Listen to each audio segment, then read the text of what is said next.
Hey everyone, it's me. Hope you're feeling blessed no matter where you are. If you clicked on the title today, we're going to be talking about catfishing. So, by definition, what catfishing is when somebody creates a fake or false persona, online usually, and they manage to lure somebody in and dangle a carrot in front of somebody, either with a relationship, either with some means of persuasion, to get somebody to overlook their better judgment and to fall into a trap of a persona of a person that is non-fictional. And usually what happens is they give up money, time, effort in the hopes of attracting or getting this person that was really just a fake persona to begin with. That is the definition. But what I want to talk about is how a lot of us are our own form of catfish within our own lives, and we don't even see it sometimes. What if you were the catfish within your own life right now? What if you're the catfish catfishing yourself? That's what we're going to talk about today.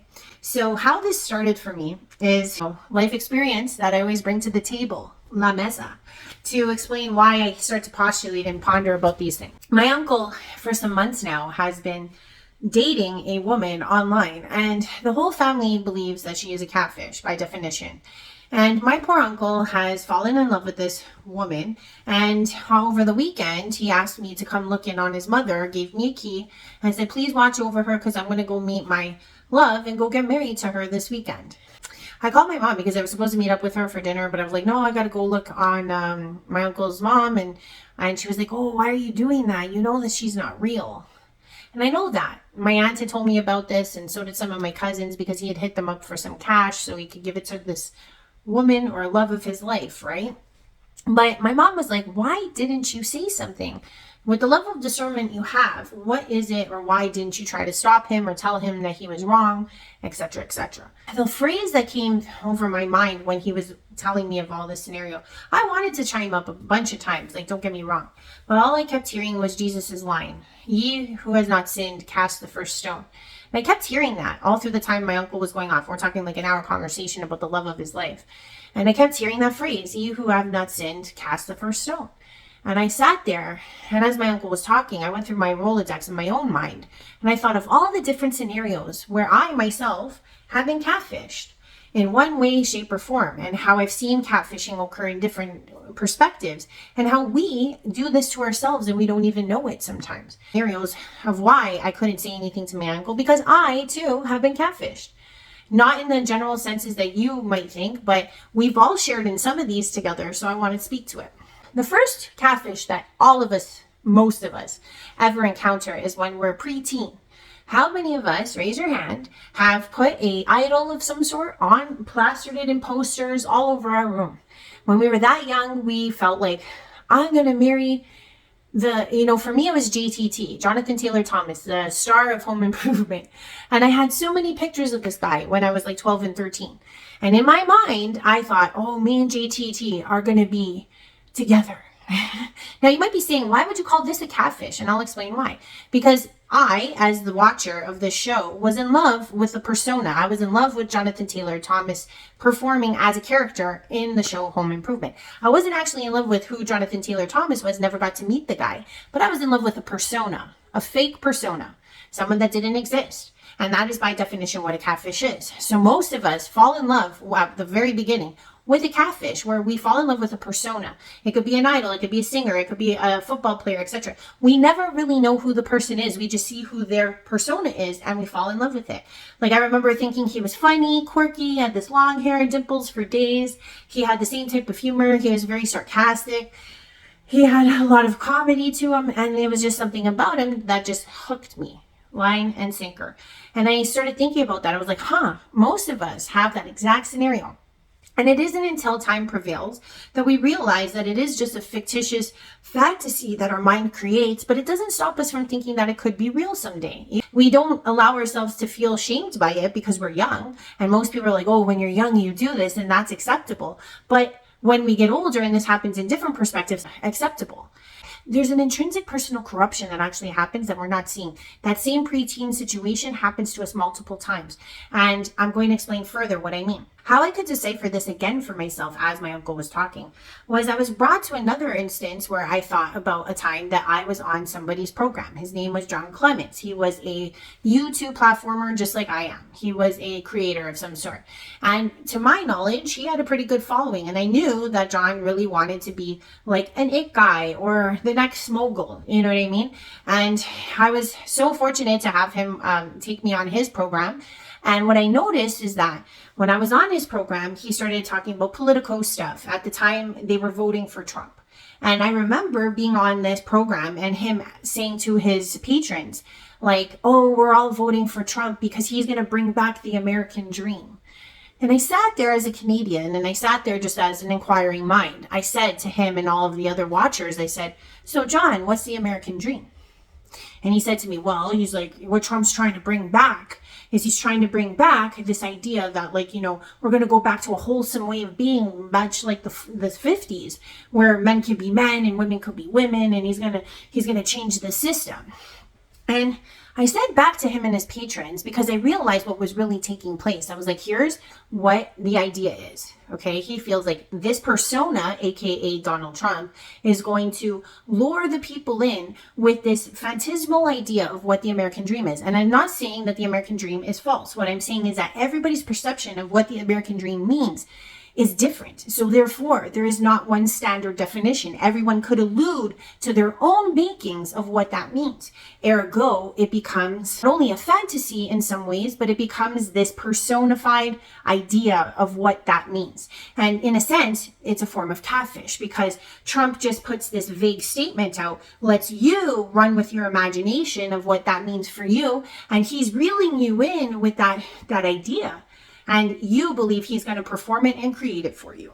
So I said to John and all of his patrons, I said, I go, so basically you're going to revert to the 1950s, right? I'm like, how's Trump going to get all of these corporations and all these factories to balloon a man's salary so that all the women can go back home and be barefoot and pregnant in the kitchen and just make homemaking? And these balloon salaries are going to come from somewhere so that, you know, this can be instilled again. I'm like, I've never really seen corporations interested other than the bottom line. How's Trump going to do that? And John sat there for a moment and he was like, well, that's not what I'm saying. I'm like, is it not? Because I was like, in the 50s, I was like, well, most of the men had salaries that could compensate and take care of one household and all the children and all the food and the car, whatever the case may be. And I'm like, here in Canada, I'm like, even two people with two good salaries, meaning a doctor, a lawyer, struggle to like pay a mortgage and the car payments and the food and have a family. And it's usually like 1 or 2 kids now. It's not 5 or 6 or 7 like it was back then. I go, is it different in the States? Are you guys not struggling making ends meet like we are in Canada? And he was like, no, that's not what I'm saying. We do struggle. I'm like, the paradigm that we exist in, the reality is that it would take two people's incomes to actually buy a house and take care of all the bills. Am I incorrect in saying that? And he was like, no. And I was like, and I'm like, even if 2 people are working, they would really have a hard time trying to have like 6 or 7 children in this economy, in the structure that we're living in. Is that correct? And he was like, yeah. And I'm like, so what you're saying is that Trump could never, ever, with the paradigm and the reality we live in, give you guys what you want. And he was just like kind of befuddled. And I was like, I'm not trying to diss you guys. I'm just saying in this current state that we live in right now, that's probably implausible and it's impossible, because you would have to shift the whole paradigm that is existing right now to make that American dream that you see fit or that you believe to exist relevant and available. And that's the next thing I want to mention about catfishing. What a lot of us do is we don't pay attention to the actual reality. We fall in love with the idea. We fall in love with the persona. We fall in love with the whimsy and the fantasy of something. And then we don't ever want to look at the actual reality that we're faced with. And that's where the crux lies. Even for myself, I can say as a YouTube creator and other platforms, when I came onto these platforms, I knew in my heart of hearts, I did not have an interest in ballooning up and getting huge, because I wanted to always find, my level, and in the sense of like how water always finds its level, that's how I felt about creating content. I'll always find the persons that resonate with me, and I was content with that. Do I put a lot of work in? Yes. Do I do a lot of different things? Yes. I have 5 different platforms. I have 2 channels just on this, just on YouTube alone. But what I'm trying to say is a lot of persons that I met throughout these years were always interested in trying to balloon up and find, this phantasmal amount of people and be the next mogul. And I noticed, much like my friend John that I had just mentioned, a lot of people dropped off. Like there was, I would say more than, the fingers and my toes that I have right now. And a lot of us start off with this idea that we can be great, we can be spiritual leaders and have this huge following. We're falling in love with different personas online, found that way and have those capabilities and got into those numbers. And I'm not saying that we should not try to strive. That's not what I'm trying to get at. But a lot of us even catfish ourselves within the spiritual journey with the illusion that this is what the spiritual journey means. We come on, we get blown up, we get big numbers, we make big money. And some of them make it and some of them don't. And some of them pursue those things and those numbers and some of them don't. And that's totally okay. But I just want to say in some ways, we kind of catfish ourselves into this illusion that that's what, becoming a spiritual mogul means, or in this ecosystem we call YouTube or Instagram or TikTok. That only by blowing up is the representation of someone's piety, or somebody blowing up is a representation of their spirituality. When we go back to what the reality actually is that sometimes what we have to look at is the major figures that have already crossed our beautiful blessed earth. And for most of those ascended masters, and for most of those that came to spread a word, what they found in their lives is they didn't have that huge following. They didn't amount to riches, and they didn't amount to fame in their own right at the time that they were presently alive. If we're trying to ascend, or we're trying to get to a level of enlightenment like the Buddha, one would understand that it's all about the actual journey. It's all about that narrow path, and it's all about actual self-discovery. And at the same time, self-discovery has nothing to do sometimes with the multitude of others involved. And it has nothing to do with the figures that come in. It all has to do within the internal presence of yourself, and for self-actualization to occur, and to love one another, and to try to find this unified force or this unified consciousness. So ultimately, sometimes we catfish ourselves as spiritual creators here on this platform or others, because we get demotivated when we put so much effort and we don't see those big numbers coming in, or we get demotivated when we don't see this pot of gold at the end of the rainbow. Why I said that this is very important is because there is an element, a psychological element that takes place, much like my uncle, who is currently going through what the online version of catfishing is, where somebody creates a persona. They are not a real person. For all I know, he could be interacting with an AI personality right now. And that's even scarier. That's trying to say to him that they are who they are, etc., etc. But when I started thinking about my uncle's situation, I go, why does this happen to people? Why does this happen to me? I'll be honest with you, in my spiritual career and my spiritual life and most of my life, I had a situation that was very catfishing. And I would say that it eluded me for like more than 2 decades. And realistically, I myself basically believed that I was supposed to formulate a certain contract with a certain person. And I was supposed to continue on a mission with this person. And this person exists, but at the same time, it was like once I had to realize one concept that I never thought would come into play was free will. I always felt like, oh, just like that little girl falling in love with JTT. I was like, oh no, this is destined. This is meant to be. I never wanted to look at the reality that, oh yeah, everyone has free will. Oh yeah, people can break contracts. Oh yeah, sometimes you just have to go it alone. And I'm saying I myself have also fell asunder to this idea of catfishing, even in a spiritual contract concept. So there are so many elements of where we fall in love with persona, we fall in love with an idea, we fall in love with this fantasy that isn't ever present in our reality. Like, even though I might have had signs and symbols and so many different things telling me that this was the direction that my life was going, when I was faced in reality with what I was seeing, I was like, oh, I'm like, this person isn't actually measuring up to all the things that I would have thought my counter would be. So honestly, sometimes what the soul does is that you may have this idea in your mind of what you deserve. And when it doesn't match up, you get really disappointed. And a lot of persons that are being catfished in one way or another would rather live in the illusion than face the reality of disappointment. And a lot of us go through this and we get catfished even in our careers or our jobs. I'm describing is a form of self-worth, but sometimes it's not. Sometimes we have bosses, we have let's say managers, etc., that do the same form of catfishing. They create a persona that they're a good boss, that they care about you, and that they have your best interest at heart. That is a persona. That isn't actually who they are, because really and truly they're a factory or they're a corporation representative, and they always have to work within the bottom line or their KPIs or whatever their metric system is within that organization.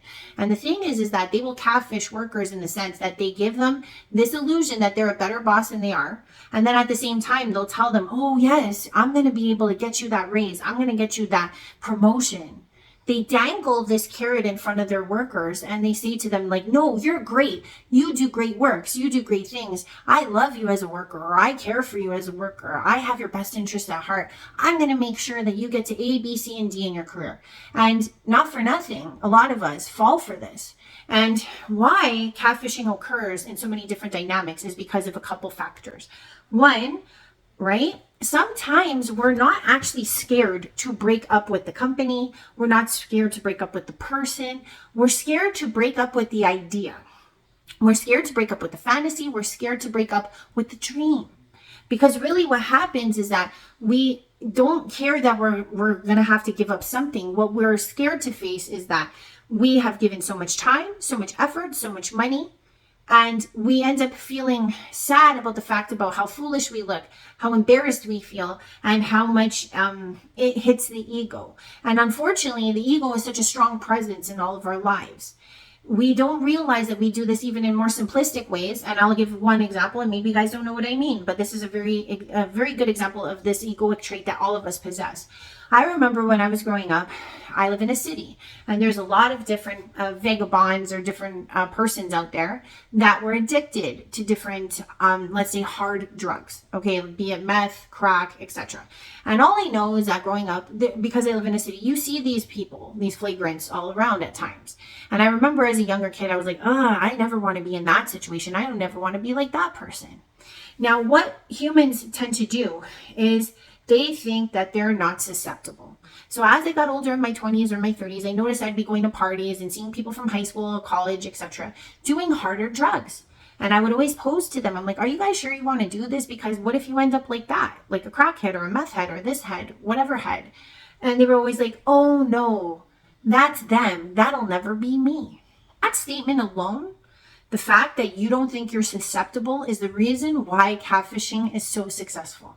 Because realistically, if you can pose to yourself that I am just as susceptible as anyone else, that I could be that person, I could be that crackhead, I could be that, heroin junkie, I could be that methadone addicted person, or I could be an alcoholic, or I could be that person that doesn't rise in my career, or I could be that lone person that never finds the love of their life, or I could be duped into millions of dollars, hundreds of thousands of dollars.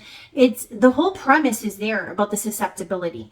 The ego plays with us as human beings, telling us, or to fall for the vote of the American dream, we all don't think we're susceptible. We all think that we are smarter, that we can't be bamboozled, fooled into these illusionary fantasies, because that's truly what they are.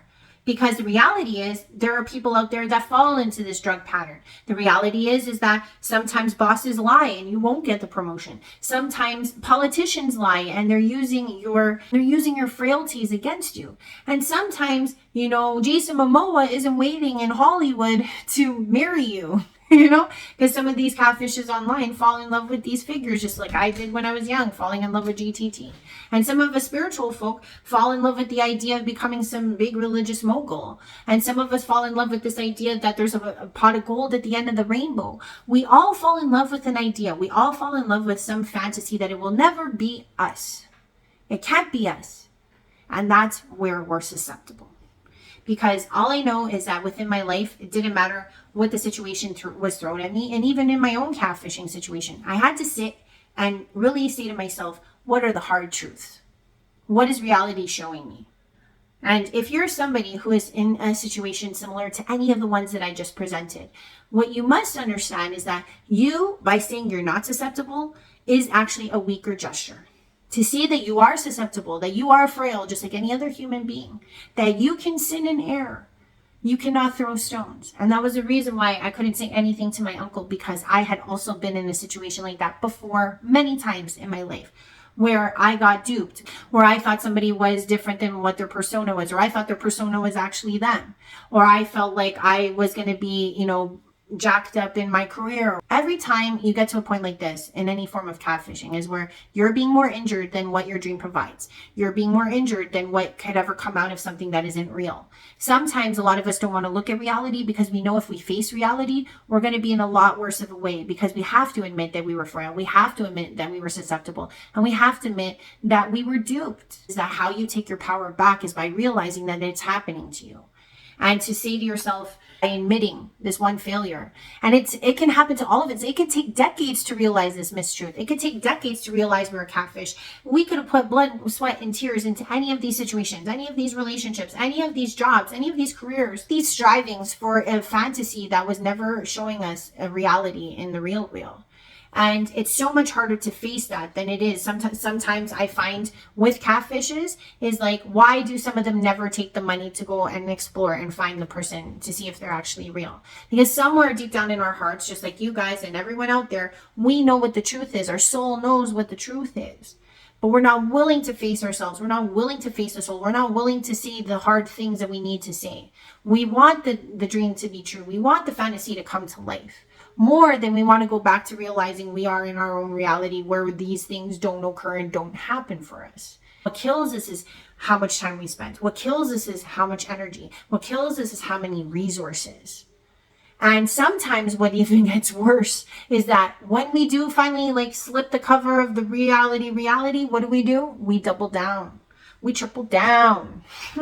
Because a lot of us can even be in these relationships where we realize we're like, I'm starting to figure out that this might not be real. I can't go back to reality. Let me double down and stay another 5 years. Let me double down and continue on in this career. Let me double down and still send money to this fictitious persona that doesn't exist. Let me double down and waste more of my time on a dream or a fantasy that isn't coming into fruition. If we don't make these things come true, I'll give you an example of what I mean by the doubling down. Let's say people that go to the casino. How many people have you met like this? That literally spend all their money. They've even mortgaged their home. They have to win the jackpot so badly because they can't face the fact of everything they lost. And that is the same example I'm going to give for all of the scenarios I just presented. We cannot face what we lost. We double down and say, okay, I lost all this at this present moment, but I am going to win the jackpot. So now I risk everything, and I take out my 401k. I gamble my children's education fund. They go to the next lengths because if they don't hit that jackpot, then everything else leading up to that point was a sham, was a scam that we created. No one tricked us. It was us lying to ourselves, believing in a lie, believing in a fantasy that was never going to be. And even if it did come to be, you've already lost so much, all you would be is recouping some. So sometimes it's better to cut that cord faster than it is to double down or triple down. And it's really, really tough, because to face that hard truth that we wasted all of that time and effort for something that was never going to be is one of the hardest things that we ever have to face. And that's why catfishing is so successful. It plays and preys on the biggest ego frailty that all humans possess, where they don't think they're susceptible, they don't think they can be scammed, they don't think it'll be them. And the fact that we don't realize that we could be that person is the weakness in itself. So for all of you out there that might be sharing in this one way or another, you're falling in love with a persona, an idea, a person, a situation, a fantasy of some sort, and it hasn't ever manifested, and it hasn't ever come to pass, and it isn't really true to what your reality speaks to. What I would implore you to do is really take a look and cut it, because the key to manifestation is to put yourself in a vibration of what you want. And if you are stuck in some form of catfish of any kind, let's say it's for love, like for example with my uncle, right? He's spending all this time on this woman. He's spending all this money, all these resources. He's cutting ties with so many of the family members because everyone's trying to help him. He's doing all of this deliberate stuff because he can't face the fact that there is no love. He may be alone and this isn't real. But what he is doing is he's taking up all the time and effort that he could be putting into opening back up, letting everything go and giving space for an actual person to come in. And that's the same for the job and the career. You should maybe cut those ties, because if you do want that promotion, you might not be getting it because you're in the same position that you were 10 years ago or 5 years ago. And if you cut it today, you're opening up to the possibility at another factory, another firm, another corporation will give you what you're looking for. We'll give you that dream. We'll give you that aspiration. And it goes the same in every single facet I brought up today. So realistically, it is hard to do. It is hard to face. But if we don't face it, we may never get what we're truly wanting. We may never get that actual dream. And isn't that a sadder reality? So for all of you out there, this is my take on catfishing. I'll see what happens with my uncle. I hope he wise up after this weekend when this broad never shows up. But realistically, I know that this happens to all of us. I've had to go through it. I know numerous people in my lives. I've seen them go through it. I've given examples of how it happened for other people too. And if you are in a way where you feel like I might be getting catfish right now, just face it. Just sit down with a pen and paper and say, what in reality has shown me that this truth is real? It's hard to pull that band-aid off. But if you don't, you might be stuck in one for the rest of your life and you'll never get what you want. So this is my take on catfishing, how we all do it, how we have all succumbed to it, how we think we're not susceptible to it, but probably have interacted with one form of it or another in our lives. And how sometimes it's not all it's cut out to be. And sometimes the fantasy, it has to stay a fantasy because it's not true to what our heart desires in its essence of the soul self. It's not helping us self-actualize, and it's not helping us get where we deserve to be. Love you lots. Bye for now.